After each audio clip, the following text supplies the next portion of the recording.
Muito boa tarde. Nós queremos dar sequência às nossas aulas da OAB Explicada, que hoje nós vamos estudar com os nossos candidatos, nossas candidatas, nossos acadêmicos, a matéria Direito Processual Penal. Direito Processual Penal, aula número 2, cujo tema é Processo Penal no Estado Democrático de Direito. Eu sou o professor Evilásio Vitorino de Castro Assunção, sou professor de Direito Penal e Processo Penal e também sou advogado. Estamos aqui juntos para aprendermos um pouco mais desta disciplina. Vamos iniciar hoje com o conceito de processo penal. Então, o conceito de processo penal, ele diz o seguinte, que o direito processual penal é o corpo de normas jurídicas, com a finalidade de regular o modo, os meios e os órgãos encarregados de punir o Estado, realizando-se por intermédio do Poder Judiciário, constitucionalmente incumbido de aplicar a lei ao caso concreto. Esse conceito é muito importante porque define as normas penais, define qual órgão, qual poder competente para julgar as causas do direito processo penal. Define também qual a lei a ser aplicada ao caso concreto.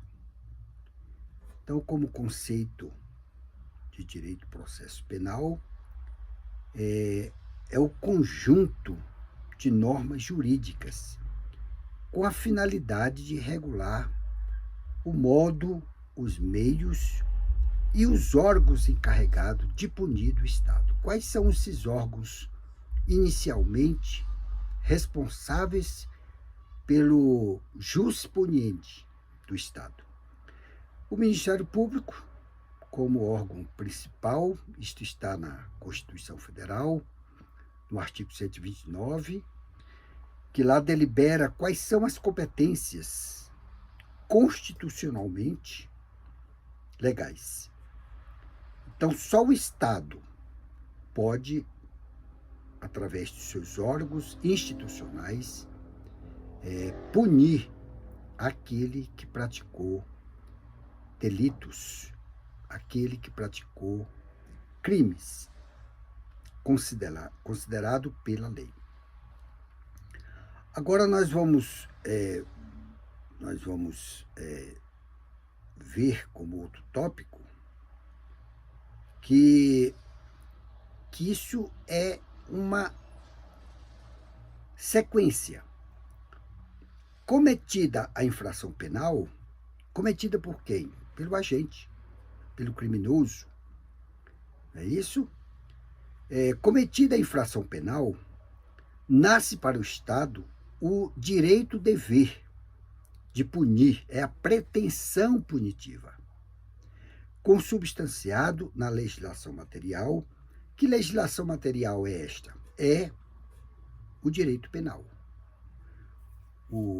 A legislação material é o direito penal, que nós já estudamos na aula passada, que é onde o juiz vai tipificar que tipo de pena a ser aplicada para cada crime, com alicerce no seguinte direito fundamental: princípio da legalidade. Não há crime sem prévia lei que o defina, nem pena sem prévia lei que a comine. Isso significa dizer que se o ato praticado pelo agente Se não houver lei que possa definir, tipificar, e que não há lei para esse tipo de crime, o Estado não pode punir. É muito interessante nós aqui trazermos um exemplo muito prático, é que na Bíblia Sagrada, os irmãos Abel e Caim,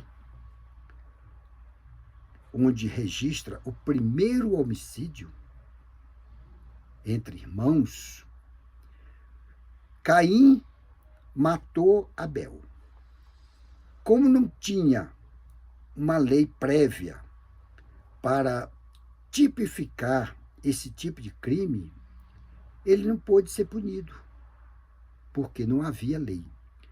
Então, dessa forma, nos dias presentes, o agente, ao cometer um crime, um delito, que não tem a tipificação na lei penal, ou seja, no Decreto-Lei 2.848, ele não será penalizado por falta de lei.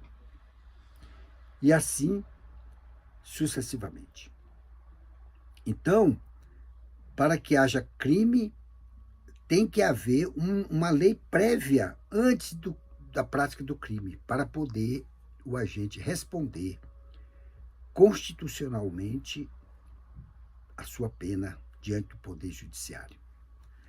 Agora vamos para entender aqui um pouco o processo penal democrático, que é justamente o nosso tema de hoje.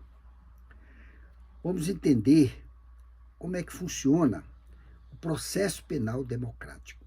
Cuida-se da visualização do processo penal a partir dos postulados estabelecidos pela Constituição Federal de 1988, no contexto dos direitos e garantias humanas fundamentais, adaptando o Código de Processo Penal a essa realidade, ainda que, se preciso for, deixe-se de aplicar legislação infraconstitucional defasada e, por vezes, nitidamente inconstitucional. Vamos estar aqui interpretando este parágrafo. O processo penal, ele deve se adaptar à Constituição Federal, apesar dele ser um código anterior à Constituição Federal de 1988, mas alguns artigos desta lei, desse decreto-lei, ele teve que se adaptar para poder ser recepcionado pela Constituição Federal. Dentro desse contexto também, está aqui amplamente divulgado que o processo penal democrático deve respeitar os direitos e garantias fundamentais do cidadão. Se não houver respeito a esta, vamos dizer, a esta norma que emerge da própria Constituição Federal, o juiz vai relaxar esta prisão ou esse agravo, porque tem que respeitar as garantias fundamentais do preso. Outra situação que nós temos que interpretar dentro desse contexto é que o Código de Processo Penal ele deverá se adaptar ao processo democrático, a um processo justo, a um processo que garanta o contraditório, a ampla defesa, a legítima abertura de um processo penal cuja institucionalidade do princípio da legalidade deve suplantar. Então, hoje, para você prender um sujeito, só se for em flagrante. Se não for em flagrante, ele poderá responder o processo em liberdade. Isso nós vamos ver depois, com, com a criação da audiência de custódia, juiz de garantia, e assim sucessivamente. O processo penal lida com liberdades públicas, direitos indisponíveis, tutelando a dignidade da pessoa humana e outros interesses dos quais não se pode abrir mão, como a vida, a liberdade, a integridade física e moral, o patrimônio. Significa dizer que o processo penal, ao ser instaurado contra um indivíduo ou contra um agente, ele deverá respeitar essas liberdades públicas, deve respeitar que são direitos indisponíveis, pode tutelar a dignidade da pessoa humana, que são aquelas garantias que a Constituição Federal dá a qualquer cidadão.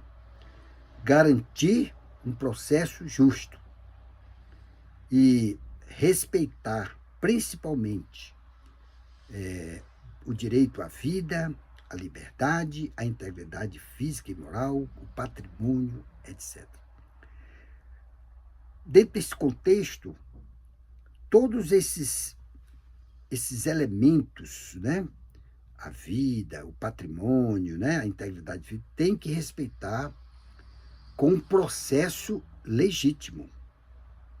Não se pode, por exemplo, vou citar só um exemplo, não se pode apreender o patrimônio de alguém sem uma garantia constitucional.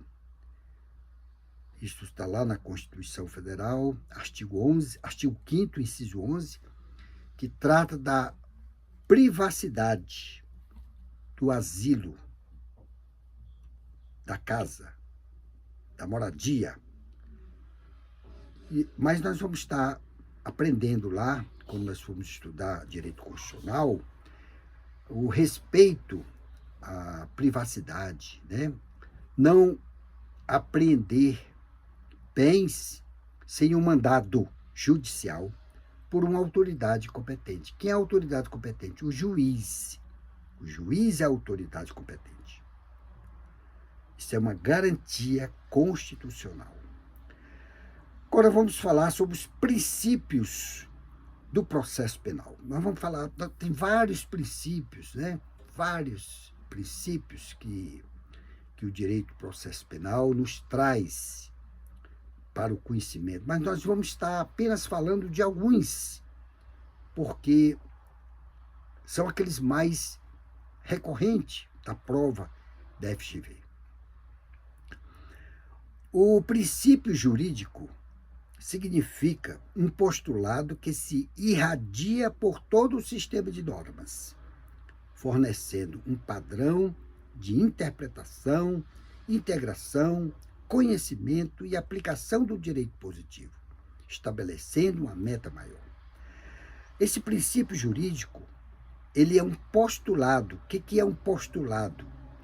É uma garantia, é uma normatização que deve ser respeitada quando a autoridade competente for tomar alguma posição, por exemplo, fazer uma busca e apreensão, prender alguém, etc. Então, dentro desse princípio jurídico, tem que ser avocado a melhor interpretação, a melhor integração, o melhor conhecimento e a melhor aplicação do direito positivo no caso concreto. Então, a autoridade, ao receber a denúncia ou a queixa, ele deverá estar precavido, ele deverá conhecer melhor o que ele vai atuar no âmbito da investigação, para que não cometa um ato ilegal, podendo até a autoridade judiciária competente relaxar a prisão se não houver uma um respeito a esta legalidade. O processo penal, erguendo-se em torno de princípios, como eu já falei, o processo penal ele é regido, né, por vários princípios, cujos princípios deverá normatizar a garantia do cidadão e da cidadã. O processo penal, erguendo-se em torno de princípios que, por vezes, suplantam a própria literalidade da lei. Na Constituição Federal, encontra-se a maioria desses princípios diretivos do processo penal brasileiro. Alguns explícitos e outros implícitos. Nós vamos estudar, paulatinamente, quais são os princípios explícitos de forma clara, oriunda da Constituição Federal. Mas também nós vamos estudar alguns princípios que são implícitos, que não estão vislumbrados na Carta Política de 88. Vamos agora falar um princípio muito importante, muito recorrente em todas as instâncias. O princípio da dignidade da pessoa humana. O princípio da dignidade da pessoa humana é um princípio regente, ou seja, está em vigor plenamente. Tem base e meta do Estado Democrático de Direito, regulador do mínimo existencial para a sobrevivência apropriada, a ser garantido a todo o ser humano, bem como o elemento propulsor da respeitabilidade e da autoestima do indivíduo nas relações sociais. O legislador, o constituinte originário, foi muito sábio. Ele colocou, já no primeiro artigo da Constituição Federal, este princípio, porque esse princípio ele é muito especial, porque trata do ser humano. O ser humano deve ter um mínimo existencial. O que é o mínimo existencial que a Constituição dá a esse cidadão e a esta cidadã? Que ele tenha moradia digna, que ele possa receber salário digno, que ele possa ter asilo com instalações dignas, e assim sucessivamente. Há dois prismas, né? Há dois prismas para o princípio constitucional regente, né? da dignidade da pessoa humana. Dois prismas. Então, quais são esses dois prismas? Um é o objetivo e o outro é o subjetivo. Sob o aspecto objetivo, significa a garantia de um mínimo existencial ao ser humano. Eu já falei sobre o mínimo existencial. Atendendo às suas necessidades básicas. Mas não custa nada a gente repetir. O mínimo existencial. Vamos citar alguns desses critérios, né? Objetivo, prismas, né? A moradia, a alimentação, a educação, a saúde, o lazer, o vestuário, a higiene, transporte, previdência social. Tudo isso está onde? Está na Constituição Federal, no artigo Direitos Sociais, mas particularmente o artigo 7º da Constituição Federal.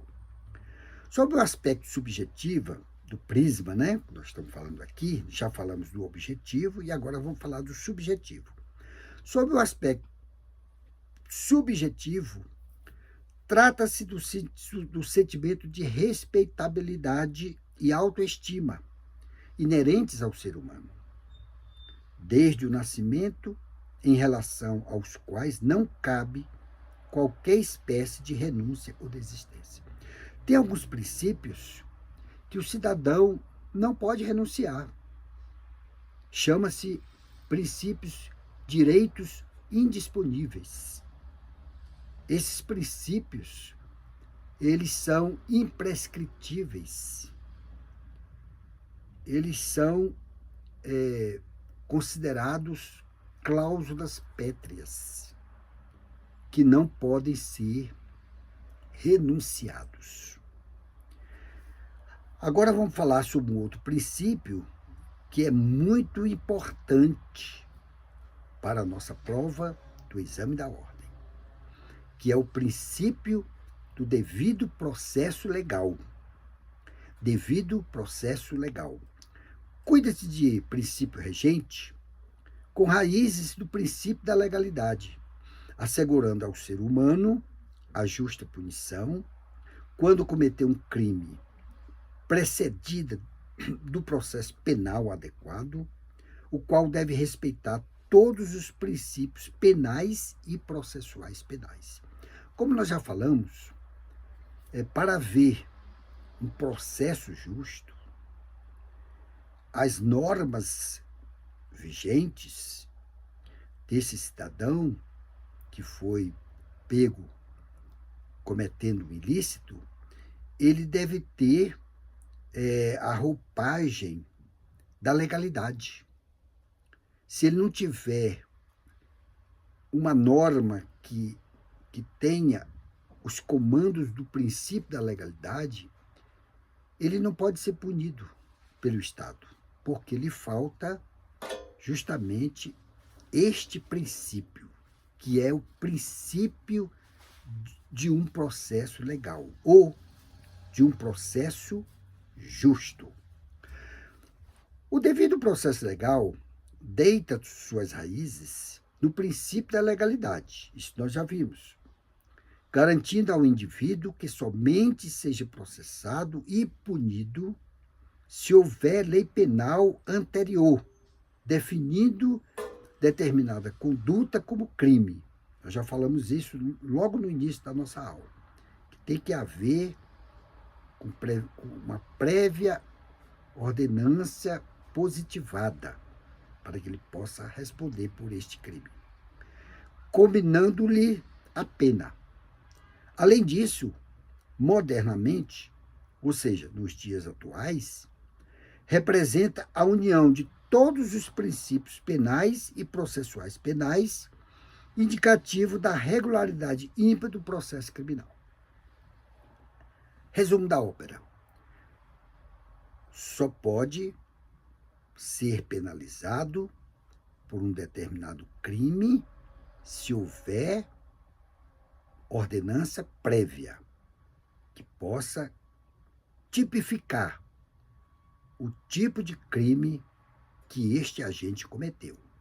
Se não houver tipificação dentro do ordenamento jurídico, dentro do ordenamento penal e processual penal, o juiz é obrigado a absolver o agente, porque ele não preenche os requisitos da omissão da lei.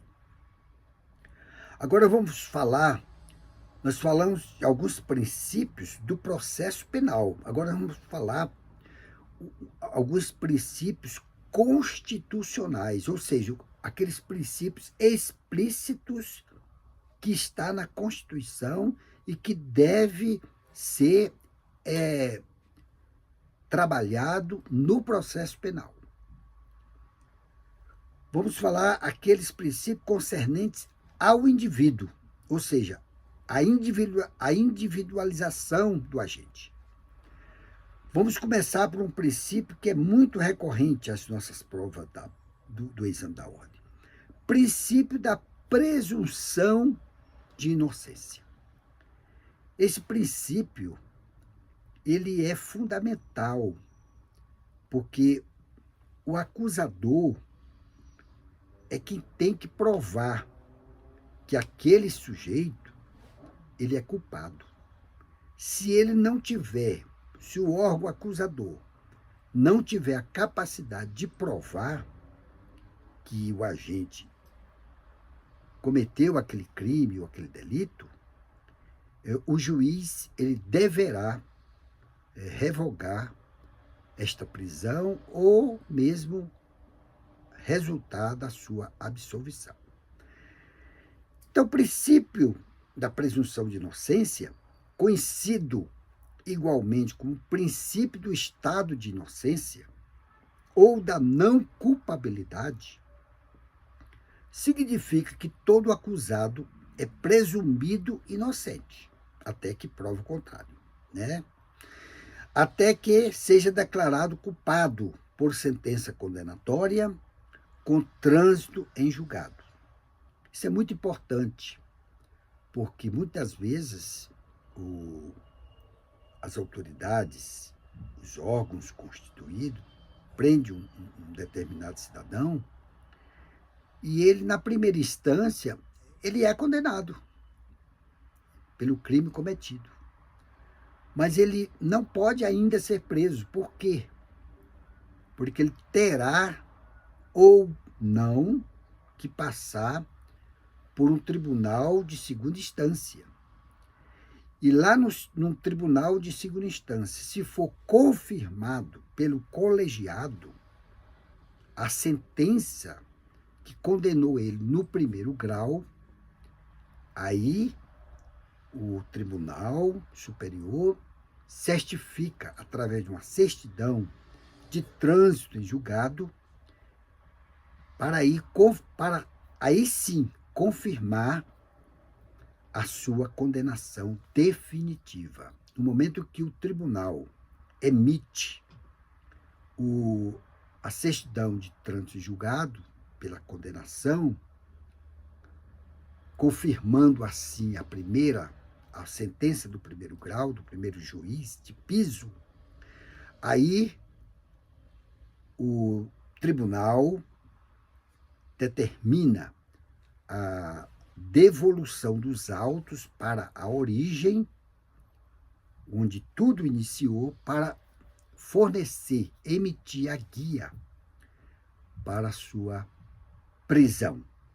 E aí nós já vamos entrar em outro departamento, que é mandar o tribunal de piso emite a guia para ser encaminhado aquele agente que fora condenado pela segunda instância, confirmando assim a sentença, e aí vai para o juízo de execução. Mas aí é outro departamento. Aí já vai ser regido pela Lei 7.210, que nós vamos estudar futuramente, que é a famosa Lei de Execução Penal. Chama-se LEP. Lá tem todos os procedimentos que este apenado deverá preencher os requisitos. Por enquanto, nós vamos ficar só nesta noção desta condenação. Com base nesse princípio, qual princípio? Presunção de inocência. O Supremo Tribunal Federal decidiu, por meio de julgamento realizado em plenário, ou seja, os 11 ministros do Supremo Tribunal Federal, eles se reúnem, né? E por maioria, ou seja, voto, são 11 ministros. Então, nesse julgamento da ADC, o que é ADC? São recursos, né? Avocados ao Supremo Tribunal Federal. Por maioria, ou seja, são 11 ministros, então 6 votaram pela determinada matéria e 5 votaram também pela determinada, mas foi vencido. Os 6 votos garantiu a maioria. Então, o Supremo Tribunal Federal, ele confirmou, não é isso? Confirmou essas ADCs e esse princípio, né? por maioria, ser inconstitucional, veja bem, ser inconstitucional, prender alguém, obrigando a cumprir a pena após o julgamento de segundo grau. É preciso que o trânsito em julgado, não basta só o julgamento do segundo grau. Tem que haver, como eu falei anteriormente, tem que haver uma certidão de trânsito em julgado, confirmando aquela decisão do tribunal, e para ser encaminhado o acusado ao cumprimento da sanção penal, ocasião em que cessa a presunção de inocência. No momento que o Tribunal Superior emite a certidão de trânsito julgado, toda aquela roupagem, né, se é culpado ou não, cai por terra. Cessa, nesse momento, a presunção de inocência para a condenação definitiva. É muito interessante essa corrente, ou essas correntes de divergência, de discussão e de deliberação para que o nosso processo penal possa ficar enriquecido. Agora vamos falar sobre princípios consequenciais da prevalência do interesse do réu. Indúbio pro réu, favor rei, favor innocentai, favor libertate, ou libertatis, e da imunidade, a autoacusação. Então nós vamos falar rapidamente sobre esses institutos, que é muito importante. O primeiro deles espelha que na relação processual, em caso de conflito entre a inocência do réu e sua liberdade, e o poder-dever do Estado de punir, havendo dúvida razoável, deve o juiz decidir em favor do acusado.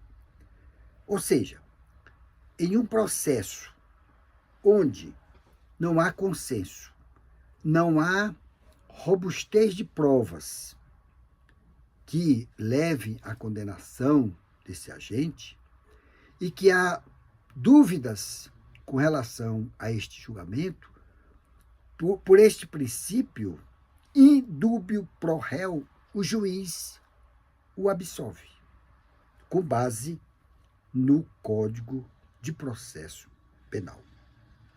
Então, nesse momento, nós podemos interpretar que o Estado é a parte mais forte da persecução penal, possuindo agentes e instrumentos aptos a buscar e descobrir provas contra o autor da infração penal, prescindindo, pois, de sua colaboração. Seria a admissão de falência de seu aparato e fraqueza de suas autoridades se dependesse do suspeito para colher elementos suficientes a sustentar a ação penal. O que isso quer dizer? Quer dizer que o réu, ao ser acusado por um crime pelo Ministério, denunciado pelo Ministério Público, que é um dos órgãos do dever poder do Estado, se não houver provas robustas para a apresentação dessas provas ao juiz, e que o juiz não se convencer dessas provas apresentadas, o juiz deve absolvê-lo, porque o réu é a pessoa mais fraca. É como se fosse o elefante e a formiguinha. O réu é a formiguinha e o elefante seria o Estado. Então, é por isso que a Constituição Federal e os códigos de processos penais, criminais, eles ordenam que o juiz deverá, se o réu não tiver defensor, não tiver advogado, mesmo particular ou do Estado, ele deverá nomear um advogado dativo ou um defensor público para defender o réu. Porque o réu é só ele. E o Estado tem todo o aparato, né? Todos os órgãos, etc, etc, etc. Por isso que é importante que o réu sempre, mesmo naqueles julgamentos considerados privativos, sigilosos,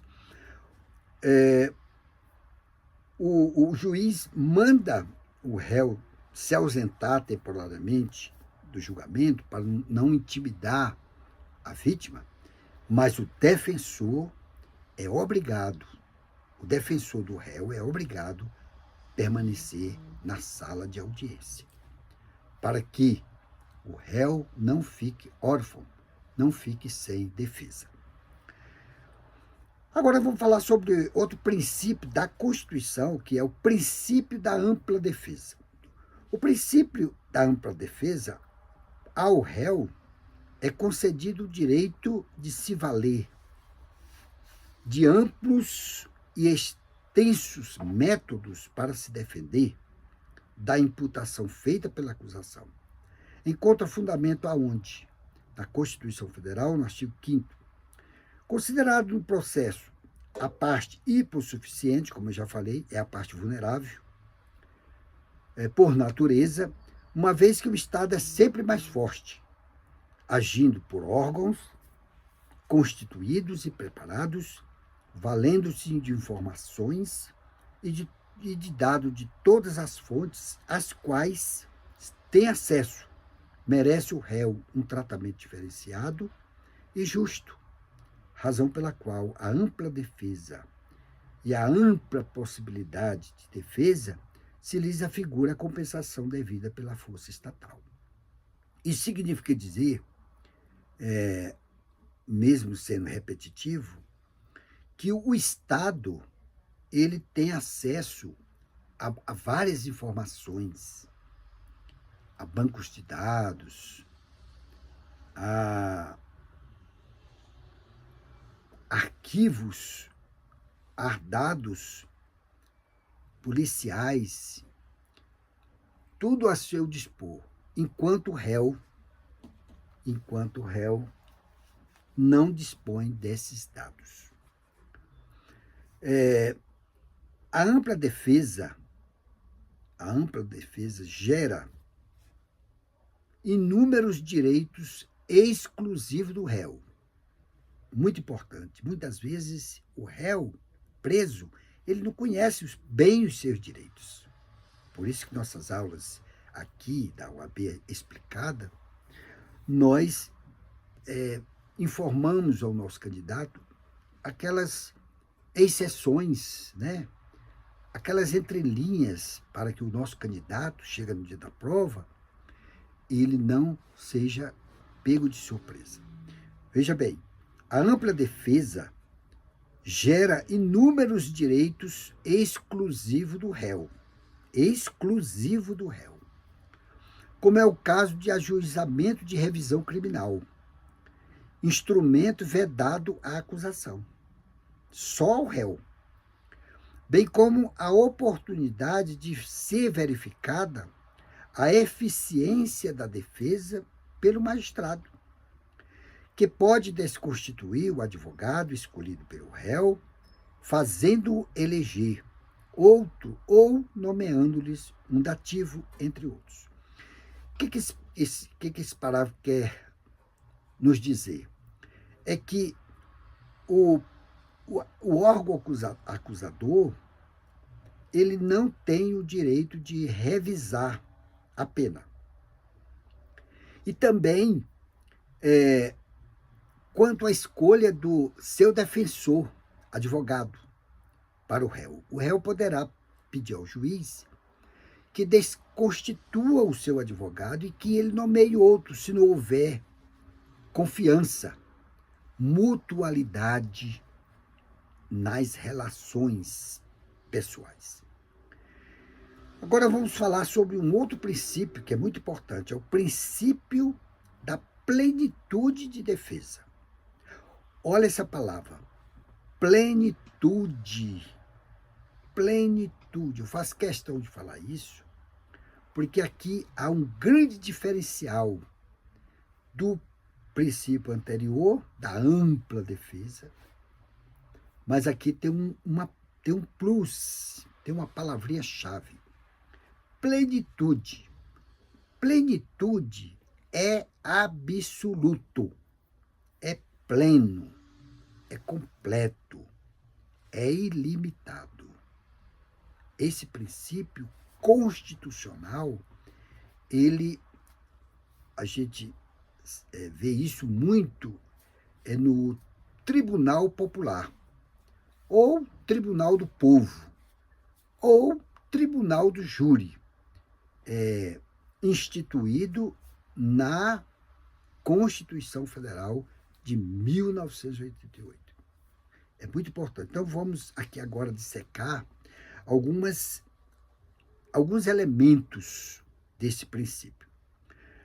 Então, no Tribunal do Júri, busca-se garantir ao réu não somente uma defesa ampla, mas plena, plenitude, completa, a mais próxima possível da perfeição.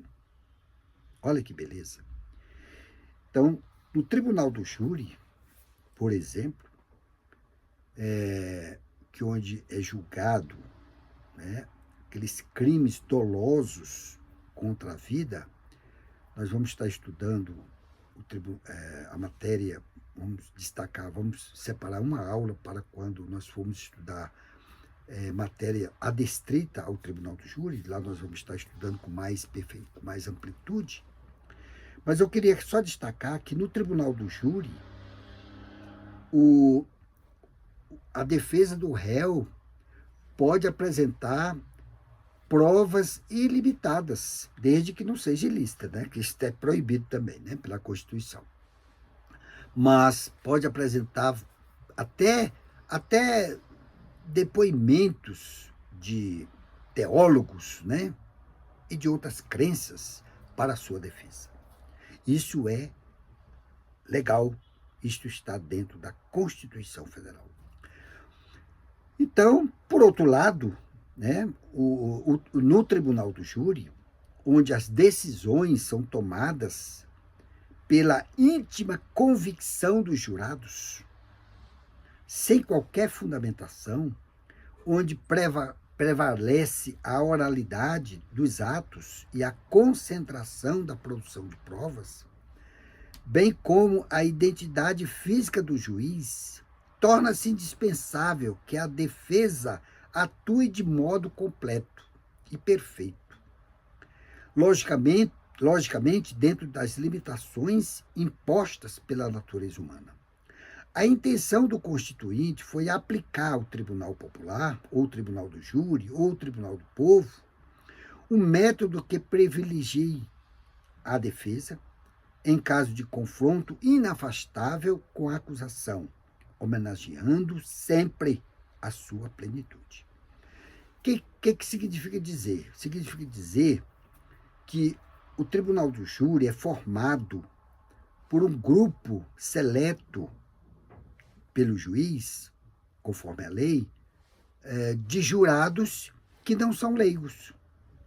É por isso que há, dentro da formação da Constituição do Tribunal do Júri, tem que ter um presidente que é um juiz de direito, chamado togado, e ali um julgamento, que depois nós vamos estar estudando passo a passo, pelos jurados que não conhecem, às vezes, muito bem o direito, são cidadãos comuns da sociedade civil e que estão ali prestando munus público naquele momento.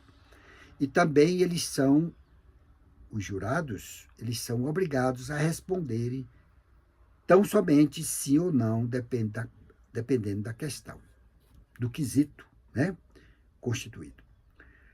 Então, resumindo,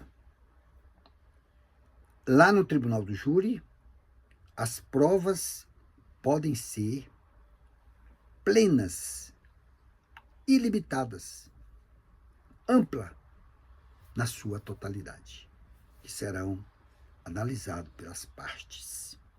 Agora nós vamos falar sobre concernente à relação processual. A relação processual, isso é muito importante. Princípio do contraditório. Esse princípio é um princípio constitucional. Quer dizer que a toda alegação fática ou apresentação de provas feita no processo por uma das partes tem o adversário o direito de se manifestar, havendo um perfeito equilíbrio na relação estabelecida entre a pretensão punitiva do Estado e o direito à liberdade e à manutenção do estado de inocência do acusado. Esse princípio, ele é muito importante, porque a defesa ou a acusação, ao apresentar uma prova, a parte adversa, ela pode se manifestar com relação àquela prova, com relação àquele documento. É um direito constitucional. Cuida-se de um princípio ligado essencialmente à relação processual, servindo tanto para a acusação quanto a defesa. Então, a acusação e a defesa, ao apresentar um determinado documento, este princípio, ele prevê que a outra parte pode se manifestar. Excepcionalmente, o contraditório pode ser exercitado quando houver alegação de direito. Nesse caso, deve-se verificar se a questão invocada pode colocar fim à demanda. Exemplo disso é a alegação de ter havido o abolitio criminis, quando lei nova deixa de considerar crime determinada conduta, que deve provocar a oitiva da parte contrária, pois o processo pode findar em função da extinção da punibilidade.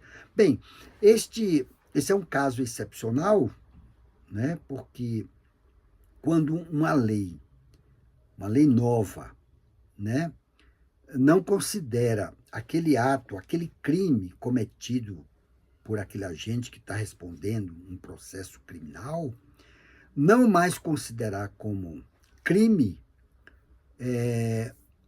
e como nós vimos que o princípio in dubio reo, pro réu, então, quando a lei nova, ela facilita, ou seja, ela é favorável ao réu, o juiz deverá decretar o abolitio criminis, que é um instituto previsto na lei.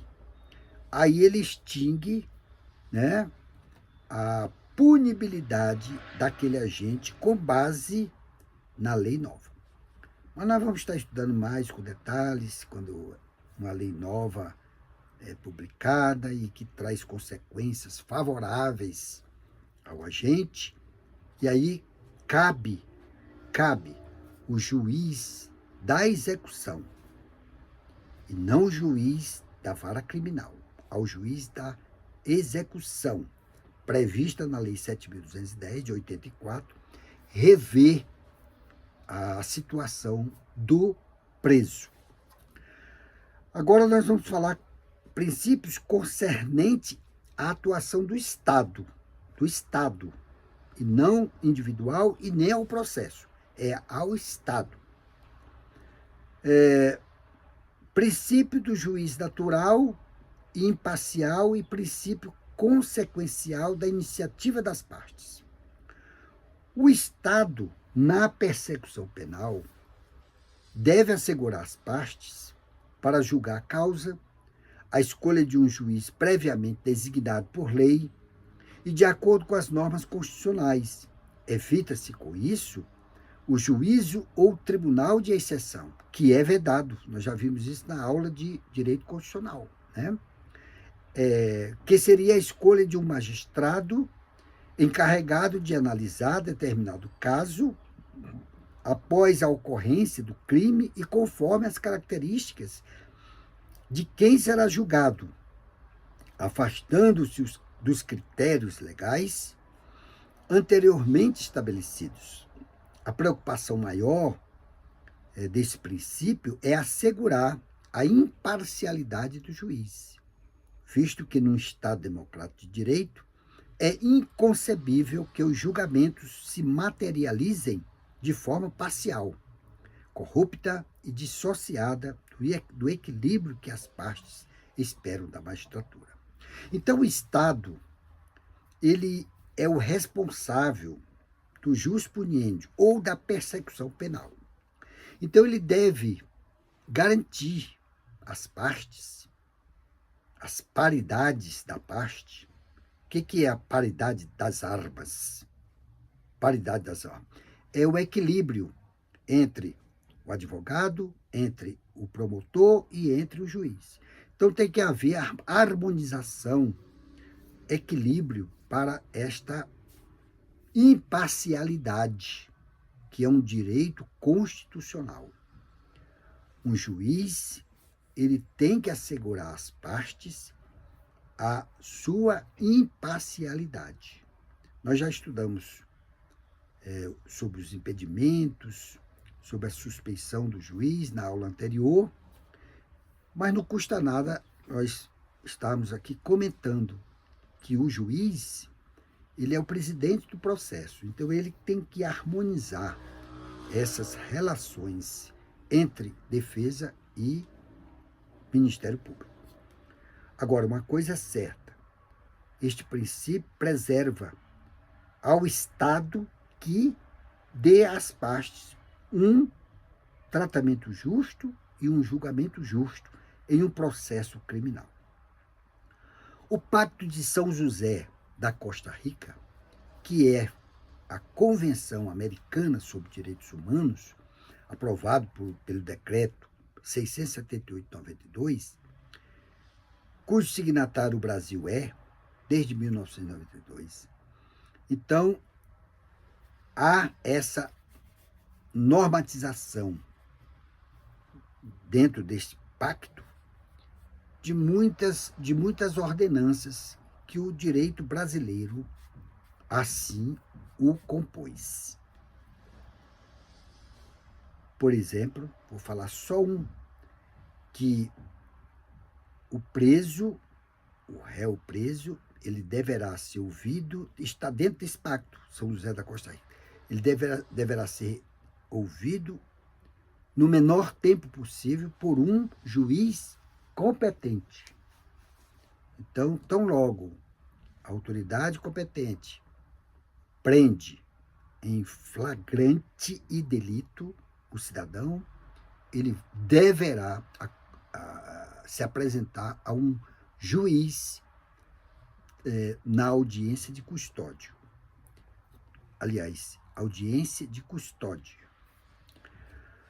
A reforma da Lei 13.964, de 2019, introduziu a figura do juiz das garantias, que tem por finalidade justamente assegurar cada vez mais o juiz imparcial. Ou seja, quando foi criado o juiz, a figura do juiz das garantias, o legislador ordinário teve a intenção de dar mais validade para as partes, principalmente para o réu, de que o juiz, ao presidir o processo, ele deve ser imparcial, ou seja, deve haver paridade de armas entre as partes.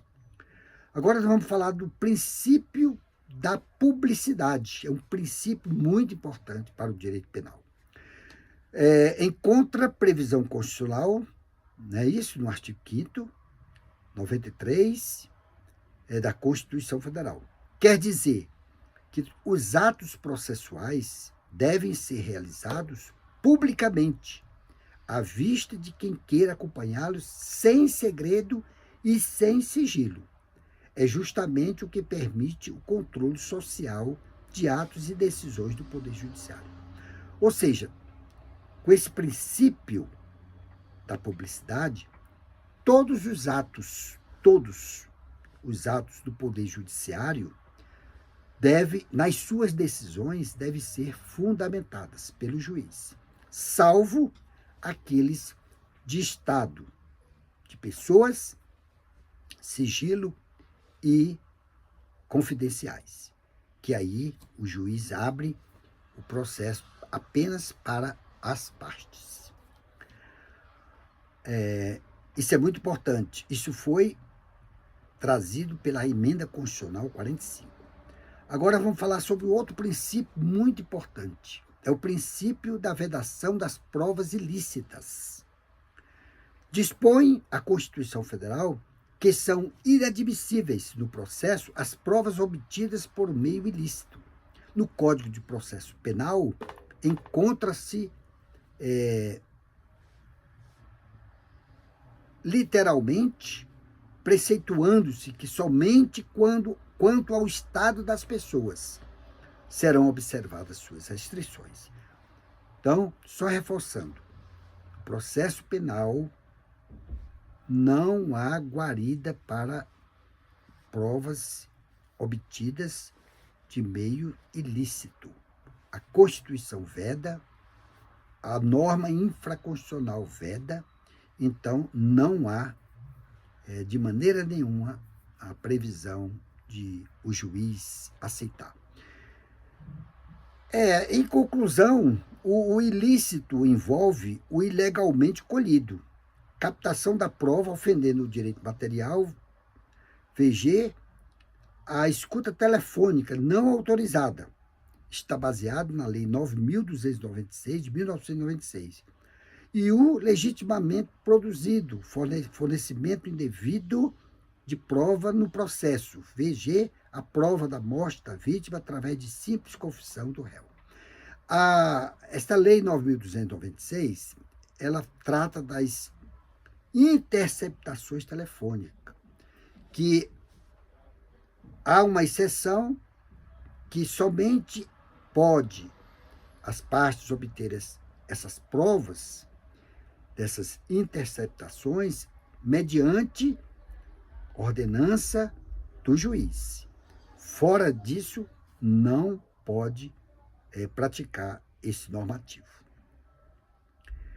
E finalmente, nós vamos agora descer, por último, sobre o princípio da legalidade estrita da prisão cautelar. Finalizando aqui a nossa aula de hoje, Direito Processual Penal. O sistema processual no Brasil, constitucionalmente estabelecido, diz o seguinte, que a prisão de qualquer pessoa, necessita cumprir requisitos formais, estritos na lei. Então, para haver uma prisão, mesmo que seja uma prisão preventiva, o que é uma prisão preventiva? Nós já falamos na lei, na aula anterior, é que o juiz decreta essa prisão para que aquele agente, aquele réu, ele não possa estar em comunicação com as outras pessoas, por exemplo, as testemunhas do processo. Então, há esse cuidado do juiz, mandar prender o agente por essa proteção, para que não haja coerção, ameaça às testemunhas. E aí o juiz faz cumprir a lei, mandando prender, mesmo que seja temporário. Bem, eu gostaria muito de dizer para o meu prezado aluno, minha prezada aluna, que eu trouxe alguns elementos informativos para o seu enriquecimento para a sua prova do exame da ordem. A prova do exame da ordem já vai ser agora, no próximo domingo, dia 28, onde todos os nossos candidatos, 28 de julho, né? Domingo que vem. 28 de julho, domingo que vem. Então, todos os nossos candidatos, as nossas candidatas, se debrucem na legislação, leem bastante as leis, os enunciados, as súmulas, principalmente a jurisprudência, porque a prova do exame da ordem, às vezes cobra uma questão de jurisprudência, mas é importante, você não pode dispensar nenhuma questão. Então, estude bastante todos esses artigos, todas essas leis que eu menciono aqui durante as aulas, leiam para que vocês possam, assim, estar se familiarizando.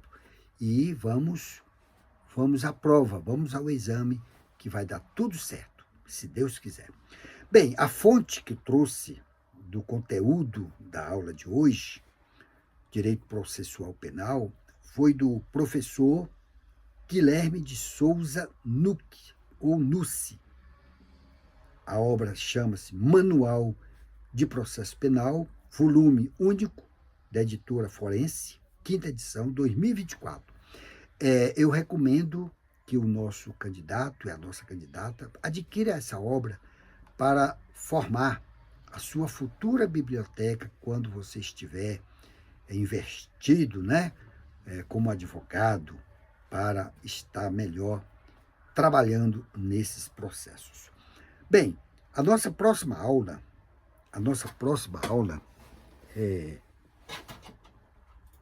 deixa eu pegar aqui a nossa próxima aula da nossa OAB explicada será Estatuto da Advocacia e da OAB. Matéria super importante. A prova da FGV, nessa tríade, estatuto, regulamento e a lei do advogado, ela vale, a FGV cobra 8 questões. É muito importante essas 8 questões, porque ela faz diferença. Se o nosso aluno, se a nossa aluna, se o nosso candidato estudar com bastante motivação, interesse em aprender estas 3 disciplinas-chave para a prova do exame da ordem, ele já terá de plano 8 questões garantidas. E tirar 8 questões é muito importante. Bem, eu gostaria de dizer que você, meu aluno, você, minha aluna, aponte o seu celular, por favor, para o nosso QR Code, que vai aparecer na tela, não é isso? Do lado direito. E este direcionará para os nossos endereços, nosso WhatsApp, o nosso Instagram. No nosso Instagram, na minha página, eu aconselho você a me acompanhar.